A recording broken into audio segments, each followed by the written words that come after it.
Hi guys, welcome to this module on linking tasks in Microsoft Project. First of all, I'm going to highlight all the tasks, and then I'm going to click on this link icon on the task tab. Now immediately that places the task numbers in the predecessors column, and I get a list shown on the Gantt chart. If I go to the Format tab and put critical tasks on, you'll see that these are all critical because there's no time gap between them. Now that may be the case in some projects, but for a whole project to be critical like that is quite unusual, so I'm going to delete that off. But that is a quick way of doing linking tasks, and it's also something that you can do for a group of tasks, 3 or 4 tasks, rather than the whole thing. But I'm going to do this manually, and you can see how it works. So we've got install software room as our first task. So test software room 1 follows install software room 1, so I can put a 2 in there. And then train software room 1 follows test, so I can put a 3 in there, task 3. And then room 1 complete follows task 4. Now I'm not going to say install software room 2 follows room 1 complete, so I'm just going to leave that one for a while and we'll come back to that one. Test software room 2 follows install software room 2, so I can put a 6 in there. And then train on software room 2 follows test software room 2, so I can put a 7 in there.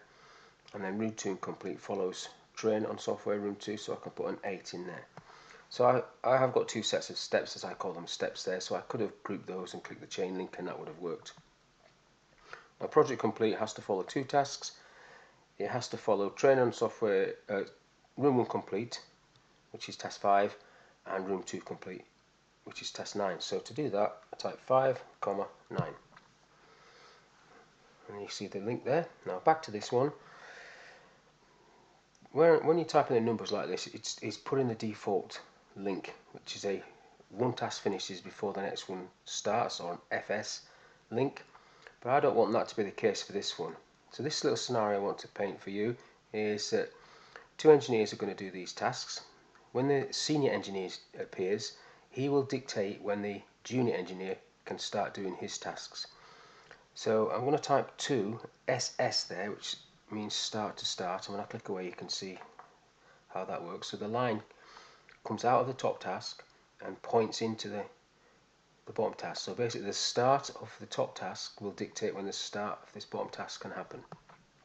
So for example, if the chief engineer is delayed, and if I pull all these tasks forward a bit, everything is either pushed forward by that top task or pushed forward by this link here for this second set of tasks. I'll just undo that to bring them back. Now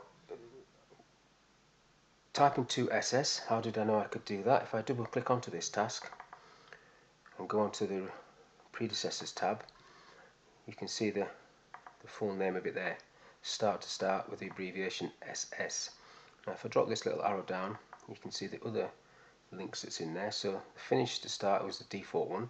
Now I don't need to put FS on there unless I'm going to qualify it with some lead or lag time, which we'll do shortly.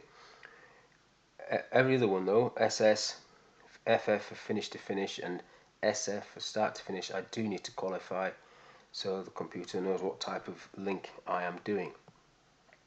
So I'll leave that on start to start, click OK to that, and I'll just go through the other types. So I'm just going to type a few tasks down the bottom here. So do the finish to finish one, and then the start to finish one. So these will all be 1-day tasks. And then let's see the finish to finish one. So task B is going to be driven by task A using the finish to finish link. So I need to type in there 12 FF, and when I press enter you can see the link. So the finish of task A will dictate when task B can finish. So a little example of that would be task A is installing plug sockets into a room. Task B is testing those sockets. So I can't finish task B until task A is finished. Now there might be a bit of a delay on this task. They probably won't finish exactly at the same time. So I'm just going to show you how you put a delay on a task. So I'm just going to double click into that. So lag and lead.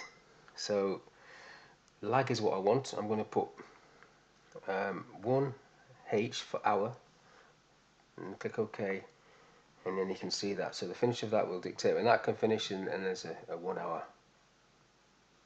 delay. Now this one is a start to finish, so I'm going to type 15 SF, and now because this is going to go before the start date, it's going to ask me if that's okay. I click OK to that, and you can see how the start of this task will dictate when this one can finish. Now if I just pull that forward a little bit so you can see it better. This is quite a common task, although I have seen some textbooks where it says it's not very common. This is like just-in-time delivery, so the start of this dictates when that finishes. So I could be starting to dig a foundation hole. I want the wet concrete delivery to finish as I am due to start, or I want the catering, the start of the catering to be laid out in a wedding reception to dictate when the transport for that finishes. So there are lots of different uses of this. The benefit of this is if I pull this forward, sometimes people use this as a milestone. That could be a handover to a different department or a different company. If it's delayed, it just pulls everything with it. So depending on what type of business you're in, depends whether you use these type of tasks or you would use these ones as default follow-ons. If I pull that forward,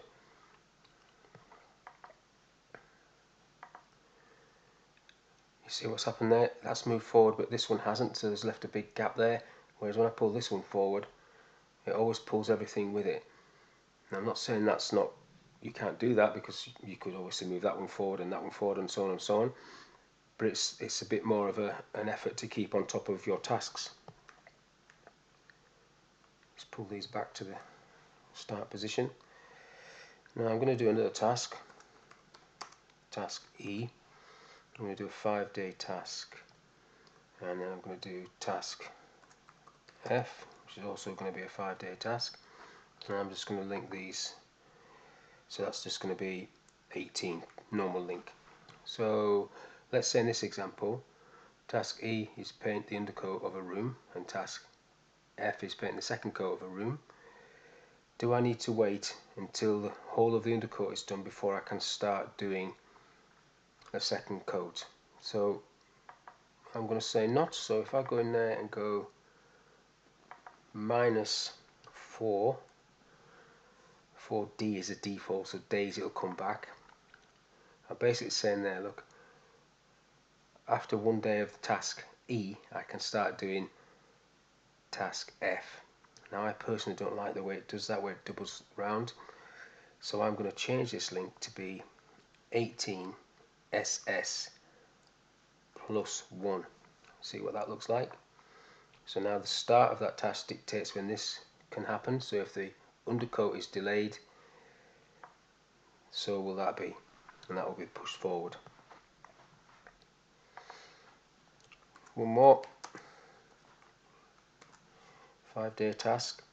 Sometimes there are occasions when you want to split a task. Sometimes a computer does that, depending on what you're asking it to do, but I'm going to go back onto the task tab, and then this little tool here is split task. Click on split task. This is just a guide. When I put my mouse onto the task, that becomes active, and you can see the date as I move forward. So if I want to split from Wednesday the 15th, if I click and hold and move forward, now I've got 2 sets of dates, and I'm going to Wednesday the 22nd, and I'm going to let go there. That's me creating that split. At any time I can bring that back. If I didn't like that split, I can just pull that back together and do it again, or I can split it multiple times if it's a long task. That's how you split a task. Now I'm just going to delete these tasks across the bottom. Now constraints.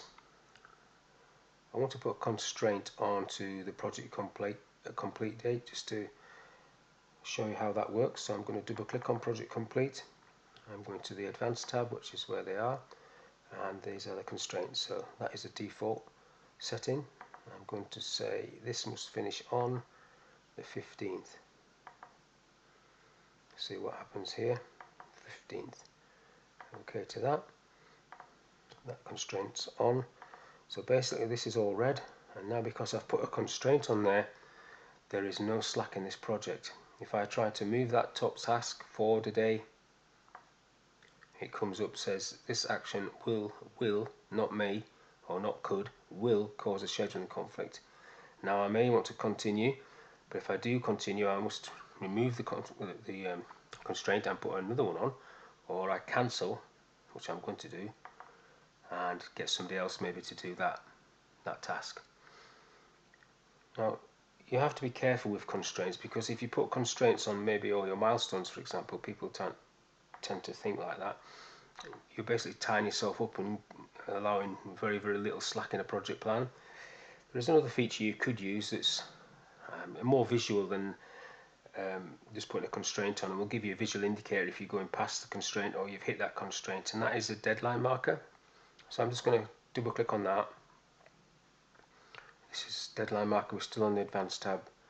So I'll put this into the future, so I'll put this onto the 22nd first off. So this is 22nd, and you get, for this task, you get a green arrow appearing on the screen.